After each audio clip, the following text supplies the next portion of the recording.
40 años. Historia de una época. Con Javier García Isaac.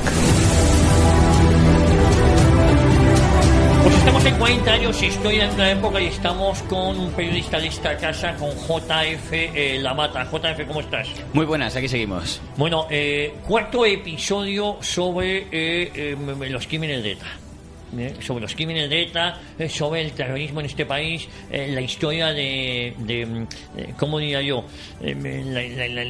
Una de las historias trágicas más recientes de España. Aquí estamos hablando de Billy el Niño, estamos hablando de tonterías y seguimos faltando el respeto a los 1.200 muertos. Es la gran incoherencia, ¿no? Es decir, el discurso del sector Batasuna, como ese señor que responde al nombre de Arnaldo Otegi, diciendo hay que mirar para adelante, no miremos al pasado, salvo que sea para hablar del franquismo, entonces sí miramos al pasado, entonces sí, hay que recordar todos los crímenes. Entonces, o una de dos, o jugamos entonces a lo bestia, de olvidamos todo, amnésicos desde anteayer, o me sorprende que a mí me obliguen a enterarme de crímenes que se produjeron antes de que nacieran prácticamente mis padres o mis abuelos, cuando eran niños mis abuelos, y en cambio lo que yo recuerdo, que es ver cómo volaron a gente como al magistrado Querola, que volaron casi delante de mis narices, de eso no podemos hablar porque nada, eso es abrir heridas, ¿no? Entonces, ya que por lo menos parece que judicialmente ese tema está cerrado, y me duele que eso sea así, por lo menos que no les condenemos también a las víctimas al delito del olvido, como parece que quieren algunos. Oye, nos habíamos hablado, estamos haciendo un repaso porque sería muy difícil enumerar todos los crímenes, todos los atentados. Solo con que leyéramos los nombres uno detrás de otro, ya se nos irían horas y horas de programa. Recordar que cuando me dicen, joder, no eran 800 y pico las muertes de ETA. No, es que aquí estamos homenajeando también a los crímenes de los comandos autónomos anticapitalistas. O de ETA político-militar. Es que yo tampoco entendía que lo lógico era sumar, todos vienen del mismo grupo. Quiero decir, esta extraña cosa de decir, no, ahora no hay que incluir estos, o de repente algunos no incluyen como etarra a un joven de Jarray llamado, creo recordar, Miquel Otegi, que coge una pistola y se carga a dos ertzaintzas. Pues claro que es un crimen de ETA, era un joven de Jarray. Quiero decir, yo hay cosas que no puedo entender por qué se ha decidido hacer la lista a la baja. Como mínimo me saldrían 1114, en la más baja que me sale a mí. No sé muy bien por qué la gente se ha quedado en 800, pero bueno. Es verdad que tampoco me parece igual de grave el tema de a la baja o a la alta como los que quieren que quede en cero el marcador y que quede todo olvidado, como vimos recientemente. Y voy a hacer una pequeña introducción, ya que hace unas semanas fue noticia la entrevista a Arnaldo Otegi, para hablar un poco de su historial brevemente. Quiero decir, para que la gente lo entienda, en ETA ha habido, digamos, una cúpula que no siempre ha estado muy unida. Entonces, en la transición, el nombre más importante que podemos entender como el gran capo, que yo nunca entenderé porque veo a periodistas hablar bien de él, no lo entiendo, un tío que ordenó asesinatos, que es Domingo Iturbe Chomín. Ese, digamos, es el primer, digamos, jefe de ETA relevante que hay en España, después del proceso de Carrero Blanco, de los Wilson y tal. En democracia sería el primer gran jefe. Y hay una discrepancia porque aparece un líder de ETA llamado Pertur, Moreno Vergaleche, pero Pertur era el apodo que tenía, que él era partidario de una línea, digamos, más ideológica, más marxista-leninista, más izquierdoso, frente a la línea que era más de nacionalista, de no, independencia ya, y luego ya hablamos qué modelo país viene en país. Eso acaba en la famosa escisión que hubo en aquella época. Bueno, escisión, a Pertur le pegan un tiro, que es como resuelve ETA generalmente ese tipo de diferencias. Decisiones, sí. Entonces, como le pegan un tiro a Pertur, no se sabe nunca quién, pero se entiende que lo hicieron lo mismo que asesinaron a Lloris, por ejemplo. Sí, eso voy a hablar pues, por esta primera. Esta primera fue la que provocó la mayor escisión que ha habido, era porque en esa lucha por el poder, pues la resolvieron a tiros. Dicen que el crimen lo cometieron directamente Josu Ternera y Paquito Mújica Garmendía, que son dos figuras de lo más repugnante que puede haber, dentro que todos lo son, pero de las que son nombres que conviene recordar en la mente siempre. Ahora Ternera acaba de volver a la actualidad, por cierto. Bueno, pues dicen que esos fueron los que directamente le mataron. Nunca pudo haber juicio, pero está claro que no fue el Estado, porque cuando alguien cree que ha matado el Estado, hace 1000 homenajes, y a Pertur no le homenajeó nadie, con lo cual eso delata quién estaba detrás de ese crimen. Bueno, y eso provoca la escisión. ETA, Sexta Asamblea, más conocido como ETA político-militar, y ETA militar. Para la gente de la calle, en el fondo, les da bastante igual. Los dos mataban policías, con lo cual tampoco se crean ustedes que había aquí ETA buena y ETA mala. ¿Cuál fue la diferencia del tal Pertur, por lo que se ha asesinado, yo creo que sin lugar a dudas, por la propia ETA? Él quería otra estrategia para en ese momento. Al margen de partir una lucha por el poder, pero la más destacada era que él era partidario de que la izquierda abertzale, por usar su forma de hablar, entrara en las instituciones.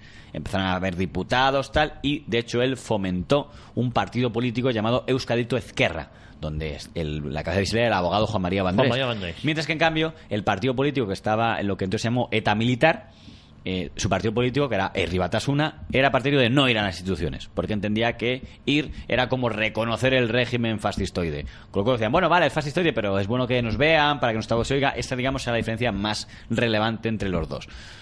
Curiosamente, es ETA político-militar, a la que está afiliado Arnaldo Otegi, la primera que ataca a políticos. Mientras ETA militar está centrada en matar a policías, guardias civiles y chivatos y tal, es ETA político-militar la primera que mata a concejales, en ese momento sobre todo de la UCD. ¿Y eso por qué en ese momento dolía más cuando dices, oye, todas las muertes deben doler lo mismo? Porque se entendía que a un concejal votado por vascos era un poco absurdo que lo mataran los que decían ser hombres de los vascos. De hecho, digo, hubo un debate interno, pero no fue curiosamente ETA militar, sino la que teóricamente era la más moderada, ETA político-militar, la primera que mata a concejales como José Ignacio Ustarán, por poner un nombre de UCD en el Ayuntamiento de Vitoria, cuya esposa, por cierto, ha sido una figura importante en las asociaciones de víctimas del terrorismo, Charo Muelas. Bueno, esto para que la gente sepa dónde viene cada uno. Es el comando de ETA político-militar el que intenta hacer el atentado más espectacular, que es el intento de asesinar, seguramente porque le quisieron secuestrar antes, a Gabriel Cisneros, uno de los ponentes constitucionales de UCD, que él ha contado antes de morir que él hizo lo que no se debe hacer, que cuando vino el comando a secuestrar le dijo ¡socorro, socorro!, empezó a gritar, entonces claro, dispararon y por eso me sentí como una marioneta a la que le cortan los hilos, como pum, me caía y milagrosamente sobrevivió. Sí, sí. Y luego el extrañísimo secuestro de Javier Rupérez. Digo extrañísimo porque le soltaron al mes y él ha dedicado el resto de su vida a negar que hubieran pagado. Bueno, pues no pagaría a él, pero yo creo que alguien pagó, porque no creo en los milagros de Fátima. Hace un par de...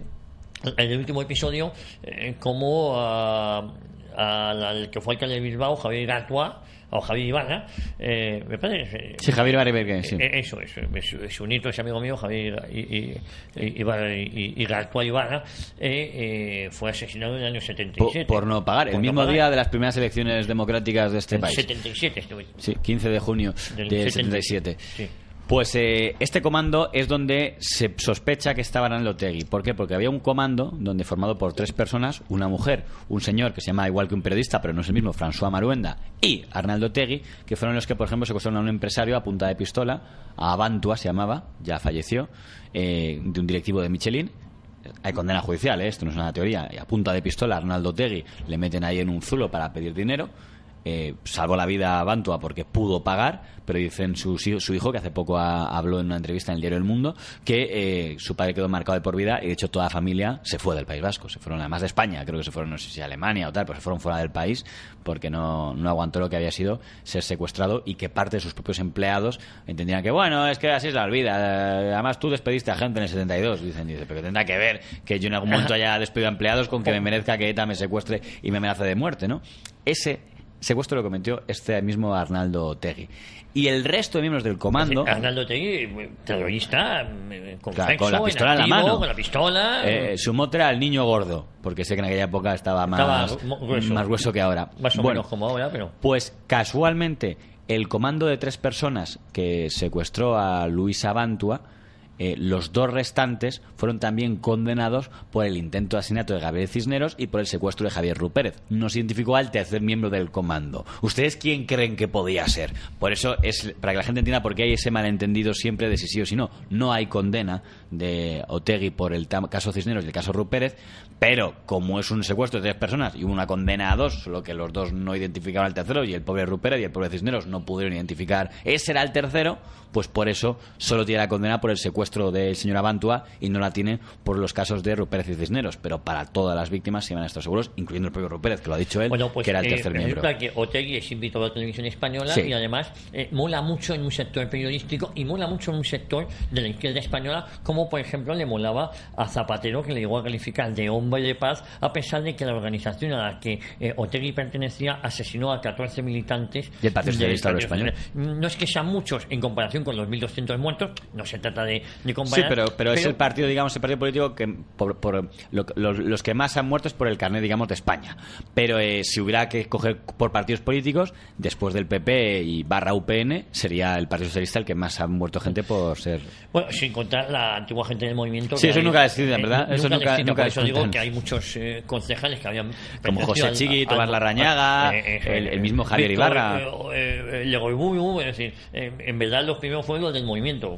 A José María Araluce, que no sabía que su hija ahora es la presidenta de la VT. De la VT. Podría decirlo, que su padre, que parece que nunca le recuerdan, José María Araluce, que era el presidente de la Diputación de Guipúzcoa. Y venía del movimiento. Y Santiago Unceta, presidente de la Diputación de Vizcaya. Quiero decir, ETA hizo ahí su purga, lo que pasa es que como eran franquistas, esos ni siquiera fueron recordados en su momento. Oye, y Beatriz Talegón... la que puso inmenso Otegi. La que dijo que Otegi le puso de maravilla, incluso Otegi, en su desfachatez, llegó a insinuar que varios crímenes eran cometidos por franquistas. Que Beatriz Talegón, si no me equivoco, la exnovia, una de las exnovias, las muchas que ha tenido de Iglesias...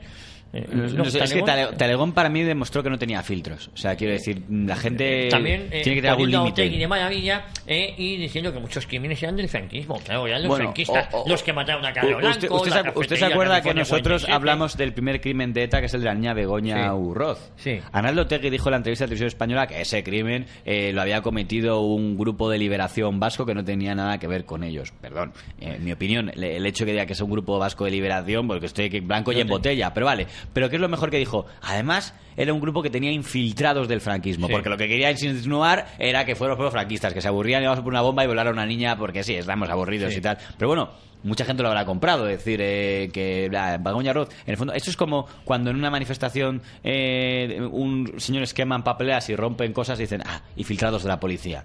Que es algo que siempre dice la gente, cuando hay un exceso siempre tiene que ser puesto llevado al ridículo. Ahora que encima nos digan que los atentados terroristas era del propio Estado español, pero bueno, eso es lo que hay. De todos modos, hasta aquí digamos la parte introductoria únicamente del tema de Otegi. ETA político-militar se disolvió oficialmente en 1982, en plena campaña electoral. Se dijo entonces, lo dijo la propia Herri Batasuna, que les parecía que era para un acto de propaganda de Euskadi Ezkerra. En todo caso, se puede poner en valor en el sentido de que por lo menos solo negoció Rosón. Hizo un acuerdo que dijo, miren, a cambio de si ETA político-militar deja de matar, aquí digamos indulto encubiertos. Se empezó a usar ese famoso término de la reinserción. Entonces, y hicieron una rueda de prensa, todos la cúpula de ETA político-militar, se quitaron las capuchas en Francia y dijeron, dejamos de matar y esperamos que a cambio de dejar de matar se nos permita reinsertarnos en la vida social. Alguien que ya estuviera llamado por la justicia tenía que responder por sus crímenes, pero si no había llegado a abrirse un expediente, no sabría. Por ejemplo, Ustarán, por poner el ejemplo que he puesto, nunca tuvo juicio, porque como era ETA político-militar, pues nada. Otegi estaba en ese grupo, pero él dijo, sí, pues me paso a la otra. Y Otegi, que podría haber dejado las armas en ese momento, era de ETA político-militar, se pasó a ETA militar porque él entendía que había que seguir con la lucha. Con la lucha armada. Oye, es importante este matiz, es decir, Otegi cuando pudo haber dejado las armas en el año 82 no quiso y continuó en la banda de asesinos, y hizo carrera. Es verdad que se metió en el aparato político, no en el aparato armado, pero siguió en ETA, ahora ya en la ETA que conocemos hoy. Hay que recordar que Euskadi Ezkerra de Juan María Bandáez acabó integrada en el PSOE Vasco. En el PSOE Vasco. Sí. Hay que decir en favor de Euskadi Ezkerra que a partir de ese momento condenan la violencia y a partir del año 89, tardan un poquito más, acatan la Constitución y a partir de eso también estuvieron amenazados de muerte. El origen es el que es, y lo sabe todo el mundo, y el PSOE, el vasco, que se llama Partido Socialista de Euskadi, Euskadi Ezkerra, es ETA político-militar. Eso es un hecho que nadie puede negar. Pero, para ser justos, hay que decir que los dirigentes, el más conocido es Mario Naindía, de ETA político-militar, que acabaron en el PSOE, acabaron amenazados por la otra ETA. La ETA, digamos, única, lo que antes era ETA militar, ETA secas a partir de ese momento. Por tanto, ellos dirán, oye, que nos la jugamos también. Sí, lo que espero que no le pidan. Y Mario Naindía hasta el final estuvo más en el sector, murió ya, más, digamos, partidario de la Constitución en el PSOE vasco. Pero es verdad, de Uriarte y tal, que entiendo que a los que fueran, digamos, hijos o de Melitón Manzanas o de, pues dirán, oye, claro, yo que no, esta gente le mató. Estaba justo, Mario Naindía tiene la condena por el asesinato de Melitón Manzanas junto con Teo Uriarte. Entonces, claro, pues no le pidamos a la familia de Melitón Manzanas que dé un abrazo a Naindía y a Teo Uriarte, pero bueno, en favor de la verdad, hay que decir que en los últimos días de su vida, que se comentó mucho anecdóticamente, digo, qué curioso que alguien como en India tuviera que acabar con escolta. Porque él jugaba la equiparación, que yo entiendo que a algún oyente le puede doler, pero que quizá en ese momento era estratégicamente interesante. Ahora en día acabo diciendo, aquí ha habido dos dictaduras, la dictadura de Franco y la dictadura de ETA ahora, y lo equiparaba. Entiendo que mucha gente dirá que es un poco injusto equiparar un régimen militar de terroristas que disparan entre la nuca. Pero en aquel momento era lo que más podía doler a ETA, y dicho por gente como él, podía ayudar. Con lo cual yo le acepto que usara eso un poco para ver si conseguía convencer a la gente. Siendo un poquito benévolos.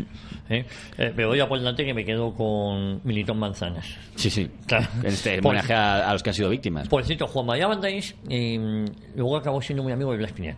Que es algo así, me lo contaste que era curioso porque no se ha contado mucho. Lo contó en distintas ocasiones, a mí me lo ha dicho en alguna que otra entrevista que me concedió y en algunas charlas que hemos tenido, y estaban solos en el grupo mixto porque él acabó viniendo al Parlamento Nacional y estaba al lado de Blas Piñar.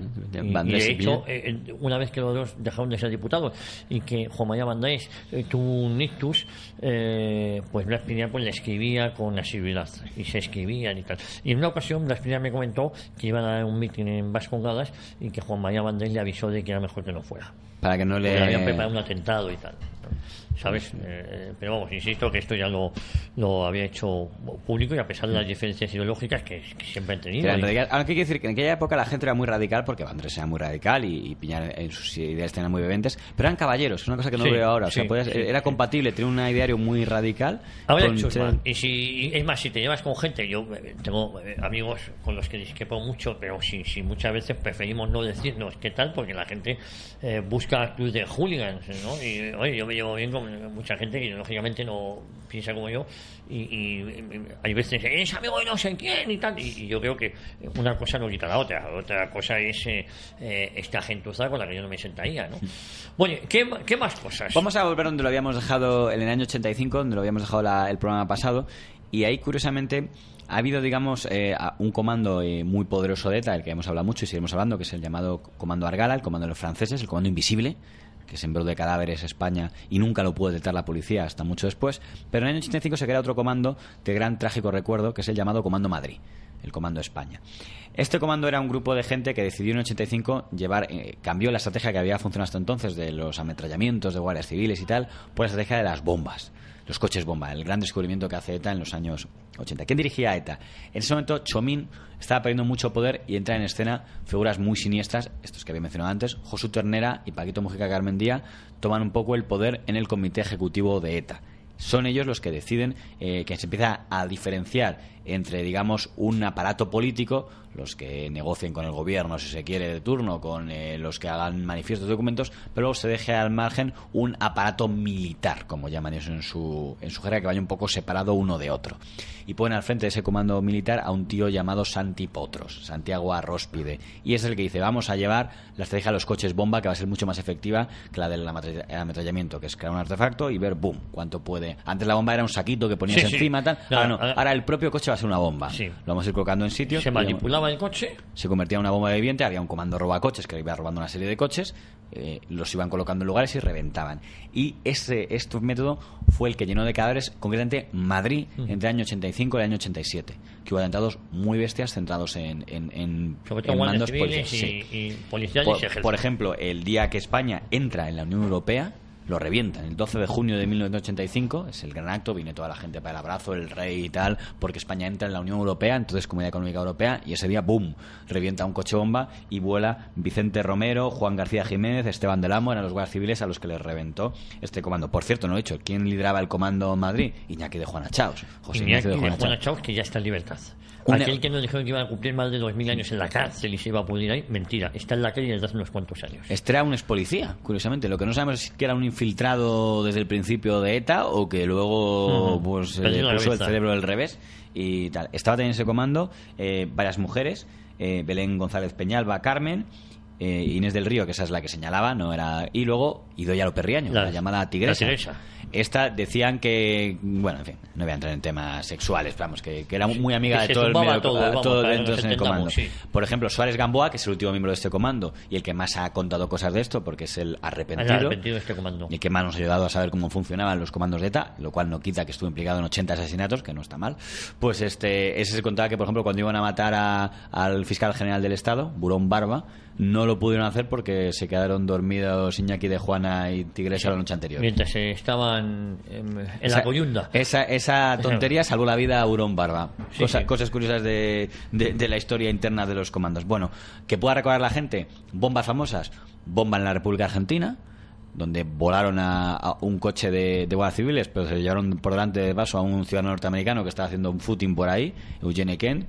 Bomba en la calle Juan Bravo, ahí sí les dio de lleno a un autobús de militares que había, se llevaban por delante a 5. La verdad es que me gustaría decir los nombres por aquello de que no. Lo que pasa es que, claro, Juan Mateos Pulidos, Alberto Amancio, Alonso Gómez, Juan José Catón, Vicente Javier Domínguez, Juan Carlos González Rentero. Eran 5 aquí. Y el más conocido de todos es el atentado de la República Dominicana, que ese es el que, digamos, es más conocido porque se alcanzó a 12. Ordenado por Santi Potros, les señaló el objetivo, fueron ahí todo el comando. Me estoy dejando a uno. Antón Troitiño también forma parte de este comando. Que digo porque este era el que solía ser el que apretaba el botón. Aunque el jefe era Iñaki de Juana, el botón lo pulsaba Troitiño y se hizo famoso por la famosa expresión de aunque pase mi madre, yo pulso el botón. Que es lo que decían, oye, acuérdate, tienes que pulsar el botón en el momento y no nada de tener compasión si en ese momento ves pasar una ancianita, ¿eh? Y entonces él dijo, no os preocupéis, que aunque pase mi madre, le doy el botón. Porque claro, aunque al margen de que todos los etarras son alimañas, pero claro, ellos tienen que contrastar el factor humano, a ver si de repente nos va a ser un etarra con un niño corazón y diga, ay, no doy el botón porque pasa un niño. No, tienen que estar bien adecuados, es decir, hay que botón aunque pase lo que sea. Por eso hay que decirle al amigo Otegui que recordar las declaraciones de este sujeto en el comando Madrid, con lo cual ETA no ha tenido ningún impedimento en matar niños, como luego se demostró también en la casa cuartel. Bueno, sí, vamos a avanzar luego en ese, porque además estamos en esa etapa, la llamada Años de Plomo. Pero por decir, deberías leer todos, pero bueno, por decir nombres, José Calvo, Miguel Ángel Cornejo, Carmelo Bella, Jesús María Freixes, Antonio Lancharo, Andrés José Fernández, Jesús Jiménez, Jesús Joaquín García, Santiago Iglesias, Ángel de la Higuera y Juan Ignacio Calvo. Y pido perdón por no decir los nombres de todos los guardias civiles, me he citado los 12 de la República Dominicana, que por cierto eran de instrucción, que es una cosa muy triste, o sea, ni siquiera tenían 10 años menos de la edad que tengo yo ahora la mayoría de ellos, porque, bueno, un poquito más, pero estamos hablando de edades de 19, 21, eran gente muy jovencita, que en Madrid ni se esperaron por asomo que su vida iba a acabar ese día yendo en el autobús a la formación que estaban recibiendo. A ser volados por ese grupo. Paralelamente al Comando Madrid sigan funcionando el comando francés. O sea, por ejemplo, en aquella época los franceses, Henri Parot y Jacques Nal, se cargan a un ciudadano francés porque las revistas le señalan como miembro del, digamos, de la lucha, la guerra sucia contra ETA. Se consta el caso de Xavier Binader. Ese tipo de cosas seguían pasando. Por ejemplo, la revista Cambio 16 señaló a Clement Perret y a su hermano Gilbert Perret como los que habían colocado un atentado contra el bar Endaya, que supuestamente era un local donde se reunían etarras. Entonces, como Cambio 16 dijo, esto lo hicieron un mercenario llamado Perret. Pues inmediatamente fueron el comando francés y mató a Clement Perret. A uno de los hermanos. Que dices, según su hermano, dijo, es mentira, esto es culpa de la prensa. Bueno, como ETA, en cuanto la prensa señala a alguien, actúa. Hay que recordar que en esa época, si no me equivoco, la revista Cambio 16 o el Grupo 16, el director era... Claro, el director era José Oneto, pero está en el grupo que, digamos, el líder intelectual en el 16 era Pedro J. Ramírez. Pedro J. Ramírez. Es decir, que Pedro J. Ramírez y José Oneto, que ahora son periodistas que van de tertulia en tertulia dando lecciones, resulta que estaban en un grupo editorial que señaló a unas víctimas que luego fueron asesinados por ETA. Sí, no fue la única vez, también a José Couchot y luego mucho más adelante el Independiente, un periódico que duró poco, que dirigía Pablo Sebastián. Ese señaló a un empresario vasco, ni siquiera sé sabiendo a qué, cuyo apellido era Olarte, como alguien responsable del asesinato de Muguruza, algo que no dice ninguna instrucción de nadie. Lógicamente a aquel empresario le mató. Y también Oteo, el amigo Sebastián, que también es otro que fue condenado. Hoy dirige un periódico digital llamado República.es. Hay que decir que fue condenado por esa historia porque la familia dijo, perdón, eso que dijo usted que mi padre estaba vinculado con el asesinato de Muguruza lo va a tener que demostrar en los tribunales. Pablo Sebastián es uno de los gurús periodísticos de nuestro amigo Carlos Herrera. Le nombra siempre que puede y hace publicidad de su digital República.es. Pues digamos que tendrá muchos aciertos en su carrera, pero entre ellos no está el de lo que publicó del señor Olarte, que por cierto no lo pudo acreditar luego en los tribunales. Pero J. Ramírez estaba en el grupo 16 cuando la revista Cambio 16 señaló a más de un objetivo de ETA que luego fue asesinado. Como estaban investigando los GAL, pues señalaron estos se llamaban Clement Perret y Josep Couchot, fueron los dos que fueron asesinados después de ser señalados como posibles miembros del GAL. En el fondo es el mismo modus operandi. Tú señalas quién crees que es, me dirá a lo mejor Oneto, Pedro J. o el que fuera el periodista que lo investigara, Díaz Herrera, oiga, yo hice una investigación. Supongo que sí, pero es curioso que no sepamos lo que puede suponer decir, cuidado, que esto es un enemigo de ETA. Lo que me diría Abinader, oiga, yo solo señalaba fachas de Fuerza Nueva en el País Vasco, en Baracaldo en este caso. Me dirá Pablo Sebastián, oiga, yo señalo una investigación, pero hay que saber lo que supone señalar a alguien como este es un enemigo de ETA. Pues no se preocupe que ETA toma nota de todo lo que publican y aplica su propia justicia. Con lo cual, en fin, en todo caso, el culpable último de los crímenes, que quede claro, siempre es ETA. Siempre explicamos el contexto de esos crímenes y es lo que piensan en parte las familias de ellos. Yo aseguro que la familia de Olarte culpó a la prensa, la familia de Perret culpó a la prensa y la familia de los que murieron en Baracaldo culpó a Interview. En esta época yo quiero hacer especial mención a un colaborador de esta casa que fue justo el mismo Comando Madrid del que estamos hablando. Martín Estellas. Su padre, Ricardo Senin Estellas, comandante Senin Estellas, fue asesinado en el año 86. ¿No? Sí, ahí es en plena campaña electoral del año 86, el mismo Comando Madrid que casi siempre ponía coches bomba, pero en aquella ocasión volvieron a utilizar el ametrallamiento. Según nos cuenta Suárez Gamboa, que es el que más ha confesado de esta historia, él dice que Inés del Río Prada se encargaba de vigilar recorridos de coches y vio ahí un recorrido de un coche con militares. Asegura que no sabía quiénes eran, que era únicamente por militares. Una versión que ya digo que no es la que tienen, la que consideran los miembros de la familia en Estrillas, que ellos creen que sí iban a por él. En todo caso, ellos fueron ahí, directamente los que ametrallaron fueron Iñaki de Juana Chaos, Suárez Gamboa, el que luego se arrepintió, y la tigresa, Idoia López Riaño. Abrió metralletas, dispararon. Ricardo, el hermano de Martín, estaba delante, lo vio. Estaba delante, y Martín bajó luego también. Y vio a su padre... Pues dentro del coche, no llegó ni a salir, fue dentro del coche los tres. También murieron otros dos miembros. Creo que recordar que el nombre del otro militar era Besteiro, estoy tirando de memoria, pero creo recordar que será el nombre.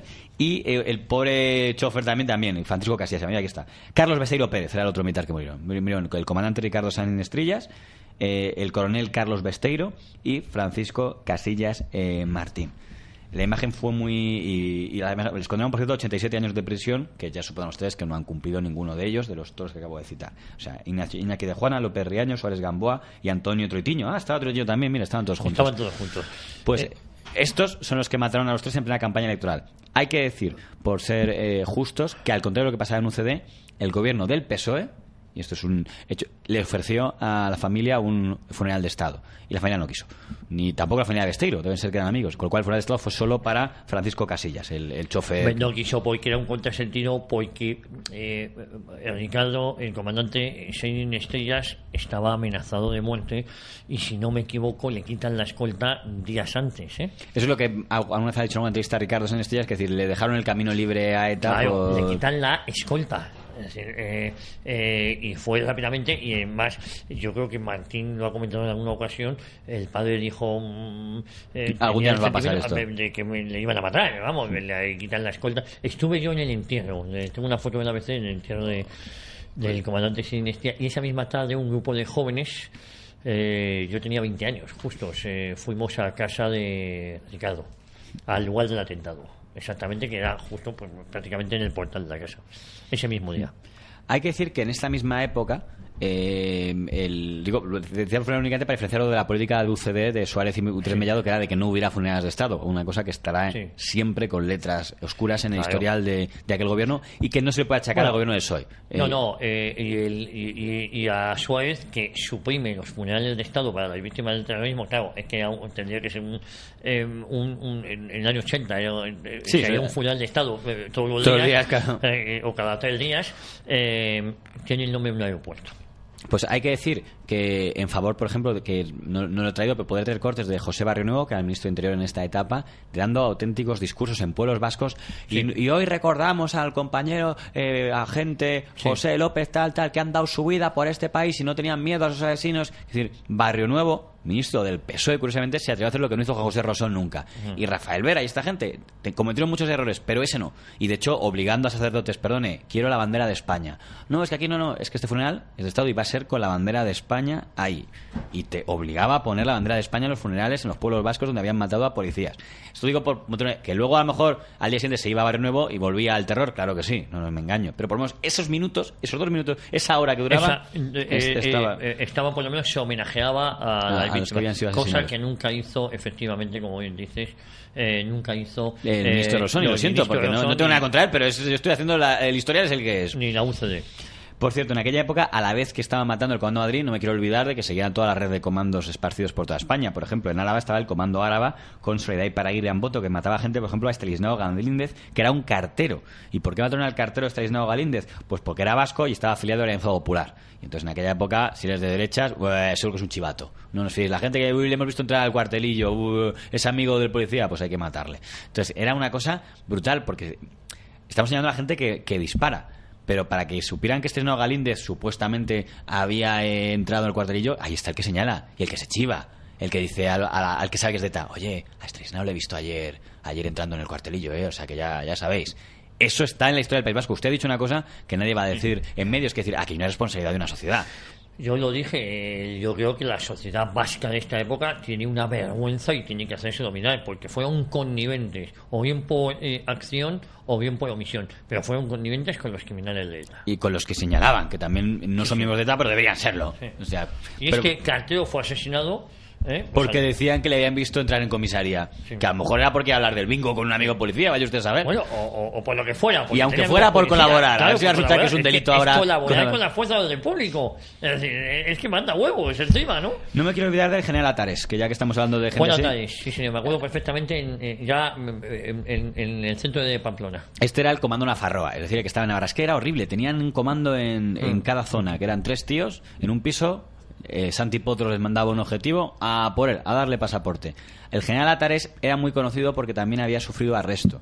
Por cierto, arresto que ordenó el general Milans del Bosch. Es interesante esto decir. Es verdad que por orden de Gutiérrez Mellado. Fue porque cuando se aprobó la Constitución, el general Atares estaba en acto y dijo, no me gusta esta Constitución porque, ¿podemos hablar los que estamos en contra de esta Constitución?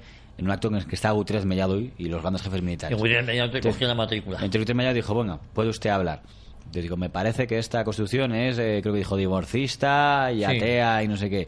Y dijo Gutiérrez Mellado, perdone, yo no le había autorizado que usted diera un mitin político. Haga el favor de callarse. Y dije, voy a Atares. Pues entonces abandono esta reunión. Y es verdad, según las crónicas de la época, que cuando se iba diciendo a Atares se giró y dijo, traidor. Y entonces Gutiérrez Mellado le dijo al general Milans de Bosch, ha oído lo que acaba de decir, espero que tome medidas. Y Milans de Bosch dijo, no se preocupe, por orden, porque es el código militar, por haber usado la palabra, tantos días de arresto. Y entonces ese fue, pues ahora el general Atares un poco conocido porque era el general que había llamado a la cara traidor. Supongo que me hubiera dicho el general Atares que es un acto de indisciplina, vamos a ser justos. Él hubiera dicho lo mismo que dijo Camilo Menéndez. Supongo que habría dicho, encima de la disciplina está el honor. No. Pero por ser justos, el código militar prohíbe que tú puedas, atacar a un superior. Fíjate, a mí me conmovió mucho el asesinato de Juan Atares. En Navidad, justo en el año 75. Saliendo de misa, no sé si estaba saliendo de misa, y estaba en pleno centro de Bilbao, de Pamplona, por supuesto, sin escoltas, sin nada. A mí lo que más me impacta, por eso, quien mató fue una mujer, Mercedes Galdós, que era la jefa del comando Nafarroa. La pillaron al año siguiente, una brutalidad, estaba todo lleno de armas. Dijeron que tenía en la entrepierna una ametralladora y tal. O sea, fue una cosa impresionante lo de esta mujer, que ya está en libertad, naturalmente. Está en libertad, otra asesina. Fue de las primeras que salió esta. Y por cierto, no me consta ningún tipo de arrepentimiento ni nada. Otra asesina en libertad. Por cierto, entre sus víctimas, ya que estamos hablando del comando Nafarroa, un niño de 13 años, boom, volado, hay fotos. Hay un libro ahora que lo ha salido hace poco de los crímenes de ETA en Navarra, y con perdón de lo morboso que puede sonar, es brutal la imagen de un niño de 13 años al que voló el comando Nafarroa de esta señora. De esta señora que está en libertad, que es que hay que recordarlo. Los muertos están enterrados, sí. Muchos de ellos sin reconocimiento, muchos de ellos sin saberse la autoría, y los asesinos, muchos de ellos homenajeados en la calle. Sí, esta tuvo homenajes. Yo vi las imágenes en El País de cuando se vio la cárcel y la recibieron con un ramo de flores en su pueblo a Mercedes Galdós. Fue en Gobernador Zapatero, no tenía culpa él, pero que recuerda esas imágenes, digo, ¿qué estáis celebrando? Y Juan Atares, un navarro de pego, y se negó a irse de Navarra y fue asesinado en Navarra. Un tiro, como dice usted, por detrás de esta señora en la nuca. Y lo más impactante es lo que dijo su mujer. como era el día de Navidad, el día antes, el 24 de diciembre, ella dijo: yo les perdono en este momento en el que la gente no habla más que de odio. Y sigo diciendo feliz Navidad a todo el mundo, porque para nosotros hoy también ha nacido Cristo. Dijo el 24 de diciembre del año 85. Hace falta ser fuerte para hacer esa declaración cuando acaban de borrarle la cabeza a tu marido. Como decir, no voy a dejar que no haya Navidad, por así decirlo, porque tendría nietos o tal, porque hayan volado la cabeza a señor Atares, de que por cierto nadie es demasiado, no es tampoco recordado. Yo no sé si la gente conoce quién es el general Atares. Atares, que era un general de mucho nivel. Yo insisto que a mí me conmocionó, porque era un general que tenía mucha admiración, y sí, yo coincido con el general Atares. Gutiérrez Medina ha sido un traidor y ha sido de los peores militares que ha tenido España en este país. Pero para que visionemos en qué España estamos viviendo en aquel momento, tenemos al Comando Madrid en Madrid, volando a gente, por ejemplo, al vicealmirante Cristóbal Colón, el heredero directo del fundador de... Ese era un símbolo, el duque de Veragua, sí. Que fue... Eso fueron los franceses, el comando de Henry Parot y Jacques Snell. Fueron a por él, Cristóbal Colón de Carvajal y Manuel Trigo, que era su chofer, bomba al coche, ¡boom! Reventados en el año 86. Sí. A la vez que está el comando de los franceses haciendo crímenes, cuando tenemos al comando Madrid poniendo bombas a autocares de la Guardia Civil como el de República Dominicana. A la vez el comando Nafarroa en Navarra matando a gente como al general Atares. Esa es la España de los años de plomo. ¿Cómo se puede olvidar eso? Pero yo no lo viví, pero entiendo que es como si la sociedad española de aquella época ya se acostumbraba a que cada tanto había un muerto por ahí. Entonces, bueno, pues así era. Hay accidentes de tráfico, hay divisiones, y el muerto de ETA de hoy, el de esta semana. Pues esa era la España que entonces, que al parecer algunos quieren que olvidemos. Por cierto, solo hubo una manifestación oficial contra el terrorismo en esa época, anteriormente, y fue en el año 80-81, y fue Fuerza Nueva quien la hizo, con los nombres y las fotos de los que en ese momento habían sido asesinados. Y las que vendrían después.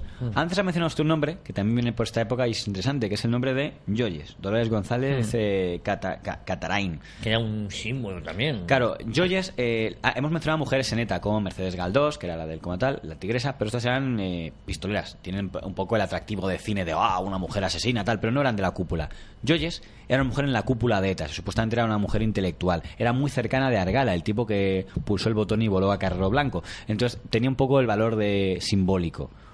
Por lo que sea, ella entiende que ya eso de ETA ya ha pasado la época, y que quiere volver y ser profesora en un colegio y dar clases en la biblioteca, que es lo que ella estaba ya un poquito harta de matar y de colaborar con asesinos. Sí, estar en reuniones donde se habla de matar gente. Ella se supone que es muy crítica con los atentados a civiles. El matar a militares le daba más igual. Sí. Pero, por ejemplo, que hubieran matado a 3 libreros porque les confundieron cuando cruzaron la frontera con espías, eso les sentaba muy mal, y ella decía que por qué no hacer un comando de disculpas reconociendo las muertes erróneas. Sí. Ese, digamos, era el matiz que ella quería. Bueno, que es que hay que recordar que es que ella no es que estuviese arrepentida. Ella, era que ella no toca, no es lo mismo. Es que eso es muy importante en ETA. Claro, muy importante. Y que, sobre todo, estaba en desacuerdo que se mataran a civiles. Yo he visto podían ser asesinados. Yo he visto algún medio que dice la arrepentida de Doña López Riaño, la tigresa. Dice, no, porque se ha cogido la Viana Anclares, no nos confundamos. Viana Anclares es ya no toca. Hombre, habrá que agradecerle que al menos digan que ya no toca, pero arrepentidos, quitando el caso de Soles Gamboa y algún otro, es decir, no, me arrepiento y voy a decir todos los nombres de toda la gente que conocí. Eso, quitando el caso de Gamboa, no conozco muchos más, de gente que haya colaborado. Tigresa, que yo sepa, no ha colaborado con nadie. Únicamente ha dicho que ahora cree que ya no toca matar, o el que mató a Gregorio Ordóñez. Pero bueno, lo curioso del símbolo que supuso para el gobierno del PSOE, en la etapa de Barnudo precisamente, Julián San Cristóbal lo negoció directamente con ella, que ella aceptara acogerse a las medidas de reinserción. Porque la gran apuesta que tenía el gobierno del PSOE, el gobierno del PSOE quería erradicar el terrorismo, pero dijo, vamos a hacer una doble jugada. Primero, intentando ser duros policialmente, a ver si podemos, pero mantener la oferta de la ETA político-militar. Que es decir, si alguien por el que no haya abierto un sumario por asesinato, pero podría abrirse, se investiga y tal, antes de eso dice que deja las armas, queda libre de toda investigación. Que fíjate la putada por los familiares de eso, incluso a nivel de cobrar indemnización, a nivel de todo eso, porque el Estado en ningún momento dijo yo pago la indemnización que deberían pagar los asesinos, pero como no voy a buscar a los asesinos... Claro, era la fórmula de que querían, digamos, desangrar a ETA. Era muy duro, pero es lo que tiene, digamos, a veces tienes que descender al barro para eso. Entonces era una oferta ahí. Y el hecho de que Joyes se acogiera a eso era un símbolo de una mujer en la cúpula, tal. Por cierto, también fue Cambio 16 la que lo sacó en portada. De Joyes se acoge a la reinserción, tal. Que Joyes había sido señalada, en teoría, como el sector duro. La prensa, equivocadamente o no, la catalogaba ahí como es la que quiere vengar a su ex amigo Argala y tal. Y no estoy insinuando nada porque no tengo tanta información de si era amigo o era la discípula, tal. Y entonces te dijo... vamos a mandar un mensaje claro sobre la reinserción. Y entonces el mensaje claro es que un día estaba Joyes con su hija en el parque, niños jugando, las mamás acompañando, y aquí siempre todo, aquí hubo un cobarde llamado, bueno, todos son cobardes, Fermín Latasa es el tío que era vecino de ella, porque ya no te está oculto donde vivía, pero siempre hay alguien que señala. Fermín Latasa dijo, la acabo de ver, está aquí, avisó, y entonces llaman, la han pillado, tal. Así, un vecino, sí, sabemos su nombre, Fermín Latasa, porque dijo, la hemos visto, tal, y entonces mandaron Paquito y Josu Ternera, que se sabe porque eso lo he conocido él, mandaron a un tío llamado López Ruiz Cubati, y este es uno de los que luego a Cubati, este es uno de los tíos que estaba en el asador el día que fue Caque en Minuesa, no os arrepentís. Un tío muy curioso, luego cuando le trincaron en la cárcel, escribió el artículo diciendo, a ver si un día Gregorio Ordóñez lee un artículo que me alegre el día, y supongo que lo acabaría leyendo. Pero bueno, para que veamos en la naturaleza. Por cierto, Cubati publicaba artículos y le firmaban preso político. Bueno, pues fue Cubati el que se acercó, se puso detrás y dijo, ¿eres Joyes? Y dijo, sí, pum. No sé por qué, es lo último que dijo la pobre en su vida, y era de las suyas, pero querían mandar un mensaje, decir, aquí, como alguien se acoja a reinserción, que tome nota de lo que consideramos Cubati que no sé si sigue en la cárcel o... Pues no, porque estaba en el asador el día que Minuesa, con lo cual salió ese día. No, yo creo te hago, es decir, Cubati, otro de los asesinos que está en la calle. Cubati, para que la gente sepa, también puso la bomba que voló por los aires al general Garrido y familia. Este fue el general Garrido era el gobernador civil de Guipúzcoa. Y entonces le pasó con el moto. Repitieron la estrategia de Conde de Peñalver. Sacó una moto Cubati, le puso la bomba en el techo. Lo que pasa es que en ese coche estaba el general Garrido, su esposa, que también murió, su hijo menor de edad, tenía 17, porque menor de edad tiene que ser, era muy mayor, pero aún una mayor de edad, con lo cual tenía 17 años, y una portuguesa que estaba paseando justo delante. Volaron los cuatro. Murieron los cuatro. La mujer, el hijo de 18 años... Tiene que ser un poquito antes, porque aún no era mayor de edad, tiene que ser 17 por ahí. 17. Y una portuguesa. Por ahí. Este fue Cubati. Cubati, que está en la calle. A Cubati, por cierto, le encarcelan por una operación muy interesante del coronel Enrique Rodríguez Galindo, que hace una jugada muy... Enrique Rodríguez Galindo, que era el que dirigía el cuartel de Encharrondo en Guipúzcoa, dijo hasta que hay que pillarle como sea. En la operación creo que le puso el nombre del hijo de Joyes, un poco en homenaje, y era que se enteraron que a una hora determinada todos los días alguien, yo creo que era, imagínate, en la tasa, el comisión de turno, llamaba a Cubati para darle mensajes de dónde podía estar un objetivo. Mira, he visto un chivato de estos, tenía etapa de decir. Y entonces sabían le voy a llamar a Cubati que para que no le pillaran, siempre era desde cabinas. Entonces el coronel Galindo dijo, sí, ¿a qué hora se va a producir? Dijo, pues en la tarde del tal, sabemos que el chivato este va a llamar desde su casa a Cubati, pero no sabemos dónde está él. Digo, muy bien, pues quiero movilizar a toda la Guardia Civil de Encharrondo en todas las cabinas de Guipúzcoa. Movilizó a todos y efectivamente llegó la hora, vieron, ¡la tenemos! En la cabina. Tenía movilizadas. Porque él esperaba una llamada. Sabían que un chivato iba a llamar a Cubati para darle un objetivo a una cabina, entonces dijo, quiero a guardias civiles en todas las cabinas de este país para detener al Cubati. Y le detuvieron gracias a eso, por un éxito de la Guardia Civil y del coronel Galindo. Y además cuentan Galindo que hicieron la mala uva, como lo contó Fuster Fabra, de como solía tener ETA pinchar los teléfonos cuando le trincan. Dicen al teléfono, gracias por su colaboración, señor, es usted una ayuda muy útil. Para que si había algún etarra con el chivato, pensara que le había delatado. Digo, ahora, para jorobar. Digo, ¿ya que no quieres? ¿No te gusta ese chivato? Pues vamos a hacer como que se crean que eres un chivato de la Guardia Civil.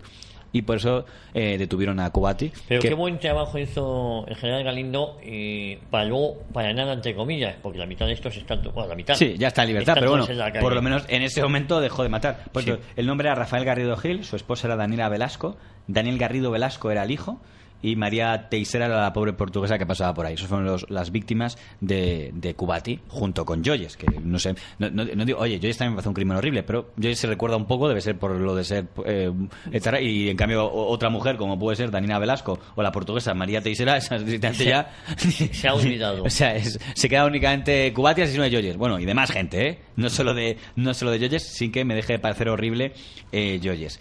Y nos queda un último episodio que podemos tocar, que es lo peor que pasó en el año 87, que fueron los crímenes masivos. Que hay dos atentados que merecen tener un capítulo aparte, que son la matanza de Hipercor y la matanza de República, perdón, de el Casa de Zaragoza.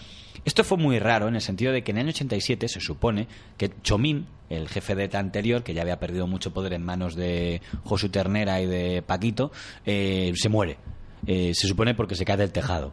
Y debe ser verdad, porque ya digo que ETA nunca ha querido decir martirio, tal. En cuanto hay una sospecha de que puede ser un agente policial, allá dicen, no, han matado a nuestro amigo. Y nadie lo dijo. Le vino muy bien a sus rivales que murieran. Entonces, se va al que era el sector más, digamos, nacionalista. Insisto, Chomín había ordenado asesinatos, como el Mateo Cano. O sea, yo no sé muy bien por qué le ponen como Arcello. Dice, era un buen tío, era de misa diaria y tal. En fin. De misa diaria. Estos hijos de puta van todos a sí, misa. Ese ha hecho.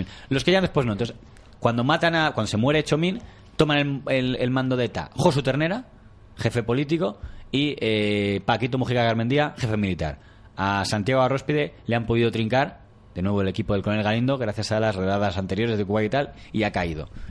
Y entonces, en ese momento, es cuando parecía que Josu Ternera y Paquito tenían la estrategia de negociar, las famosas negociaciones de Argelia. Parecía, por tanto, que lo lógico era una tregua. Pues no. Ellos entendían que para negociar bien había que matar bien.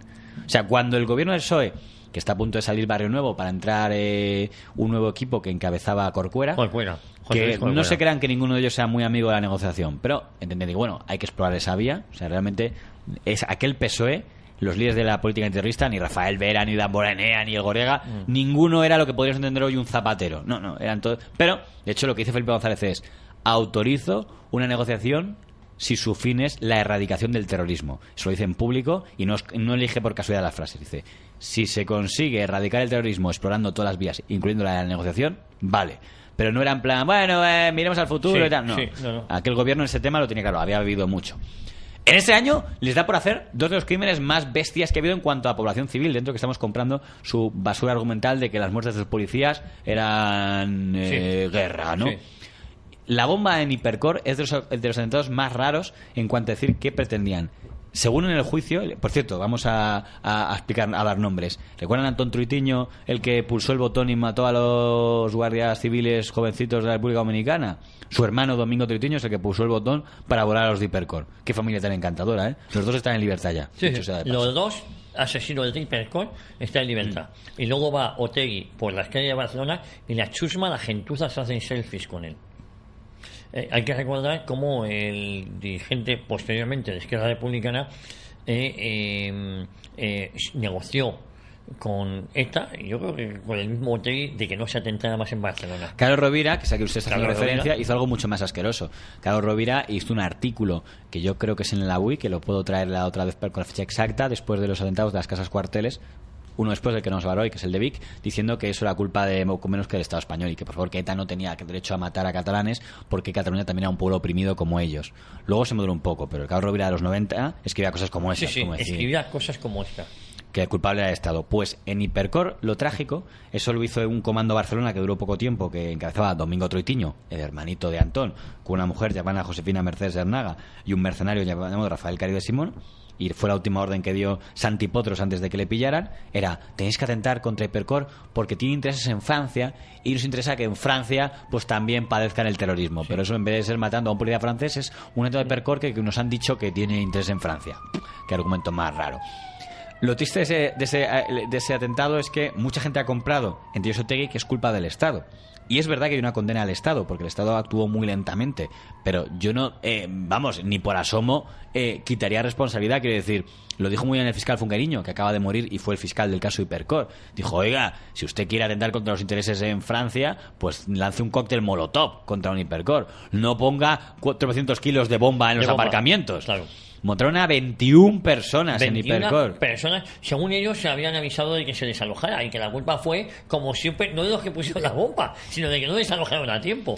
Es verdad que, claro, que ETA hizo intentó curarse de espantos y dijo, no, vamos a colar bombas para volar a Hipercor y que no le pilla a nadie, entonces vamos a llamar al diario Avui y a ver si desalojan. Una hora antes llamaron y como cuando vieron que tardaban, creo que como media hora antes volvieron a llamar diciendo a la policía, oye, que hemos colocado unas bombas allí.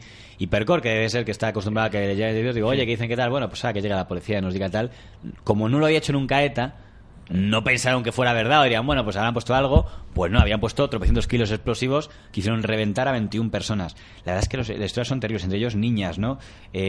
Las hermanas Manzanares tenían 9 años y 13 años, las dos hermanitas Manzanares que volaron. Mercedes y Silvia Vicente Manzanares murieron en el atentado de Hipercor. Eran dos niñas, pero murieron otras 21 personas. Hay un caso tremendo que es un señor que perdió a su mujer y a sus 2 hijas. que yo no sé cómo se volvió loco. O sea, no estaba ese día y fueron a comprar algo al Hipercor y dice, oye, que toda tu familia acaba de desaparecer. Hay una chica que ha contado, ¿no?, que a ella le comunicaron, oye, que acaba de haber un atentado de Hipercor, tal. Y dice, mira, yo me voy de vacaciones ahora, no me vengas con historias. Y luego se enteró que su madre, Teresa Cecilia, estaba entre los muertos de Hipercor. Pues las historias personales que hay en cada uno. Las tragedia que hay en cada uno. Bueno, pues resulta que los asesinatos de los crímenes de Hipercor están en la calle y Otegi se hace selfies con el independentismo catalán, que cada vez que va allí a Otegi pues le aplauden y... Pero es que claro, es muy fácil. Si yo ahora pongo la foto de las dos niñas, las hermanas Silvia y Mercedes Manzanares, ¿alguien sabe quiénes son? O sea, estas fotos que sale la gente, ponemos aquí una pancarta, porque yo sé que en el País Vasco veremos fotos de los presos políticos, ¿no? En los ayuntamientos de héroes del pueblo. En Cataluña, por ejemplo, podría haber, ¿no?, unas imágenes de estas niñas, por ejemplo. No, aquí se está homenajeando, yo lo digo siempre, la ley de memoria histórica, por ejemplo, homenajea a los criminales de hace 80 años. Ahora mismo se está haciendo exactamente en paralelo, se está homenajeando a los asesinos y se está olvidando a las víctimas. Víctimas que algunas de ellas están siendo criminalizadas, ojo, que es ser doblemente víctima, o sea, te condenan primero a la muerte y luego al olvido, ¿no? Sí. Yo entiendo que algunos familiares de este grupo me dirán que quiere pasar página, pero yo creo que por lo menos los nombres deberían quedar en la memoria. Caso Cuartel de Zaragoza, que también se produjo teóricamente para favorecer la negociación, fueron el puñetero comando francés, el comando Argala, Henri Parot y Jacques Snal, otra vez ellos. Que ellos aquí ya habían pillado a Santipotros, esto lo ordenó Paquito Mujica Garmendia. Este sigue en prisión, deben ser los pocos que siguen. Yo sé que hay que prepararse psicológicamente para que salgan en cualquier momento, porque por tiempo, por los crímenes, ya lo han pagado. Están únicamente en prisión porque Parot fue tan subnormal de que le pillaron cartas amenazando, animando a ETA a matar más. Entonces está por ese delito de amenazas. Pero por el delito de Casa Cuartel de Zaragoza ya lo ha cumplido. Hay que recordar que Josu Ternera, que luego, después de este atentado, fue diputado y estaba en la Comisión y presidente de la Comisión de Derechos Humanos con el voto del PNV y Escuela Cartasuna. Entonces hay que recordar que cuando él se fuga, se permite su fuga, porque es muy raro un tío que va a ser investigado por el señor de la Casa Cuartel se les haya escapado. Vamos a explicar un poco el modus operandi. Esto fue el comando de los franceses, llegó a la Casa Cuartel de Zaragoza, puso una furgoneta bomba prácticamente cargada de explosivos. El comando francés había intentado volar 2 veces la Dirección General de la Guardia Civil en Madrid. Y solo había conseguido llevarse por delante a un niño de 2 años, Luis Díez, y a un operador de televisión española, y a una anciana, Carmen Pascual, las 2 veces que lo intentó. Pero el caso de Zaragoza, digo, bueno, pues como no podemos ir haciendo Guardia Civil, vamos con una local. Esto le llegó, cruzaban la frontera los franceses, ponían la bomba, reventaban en este caso a 12 personas, entre ellas de nuevo niños, porque claro, ahí viven las familias de la Guardia Civil. Entre ellos, los nombres que más le pueden soñar a la gente, que son Julián Barrera Alcaraz y Esther Barrera Alcaraz. Eran gemelos de 3 años. La gente entenderá, gemelas, Julia y Esther. Julia Barrera Alcaraz y Esther Barrera Alcaraz. Que son las sobrinas de nuestro buen amigo Francisco José Alcaraz, cuyo padre también murió asesinado en aquel atentado. Era su hermano, ¿no? Eso es, Pedro Ángel Alcaraz. Es decir, murió su hermano y sus dos sobrinas, ¿no? Para que vea un poco, ¿verdad? Y luego otros niños, ¿no? Rocío Capilla-Franco tenía 12 años, Silvia Ballarín Gay tenía 6 años, Silvia Pino Fernández tenía 7 años. Estos son todos, solo estoy leyendo los de la Casa Cuartel de Zaragoza. Y no estoy diciendo los nombres de gente, digamos, de guardias civiles o de tal que también murieron, ¿no? Pues esa es la historia de la Casa Cuartel de Zaragoza. Eso lo ordenó Mujica Garmendia Paquito y lo llevaron a cabo Parot y Snal, que son los franceses que lo hicieron. Y dicen que en esa reunión, eso lo contó Salas Gamboa, dijo, yo creo que en esa reunión estuvo también Josu Ternera. Cuando este dato sale, pilla las de Villadiego, toma las de Villadiego, Ternera. Oye, nos quedamos aquí en la Casa Cuartel, y la próxima semana continuamos, porque hemos dicho que sin prisa, en los episodios que de tiempo, porque para eso está este programa, para eso está esta emisora, para no olvidar. 40 años historia en una época. JF La Mata, muchísimas gracias por tu trabajo. Volvemos la próxima semana. Volvemos la próxima semana.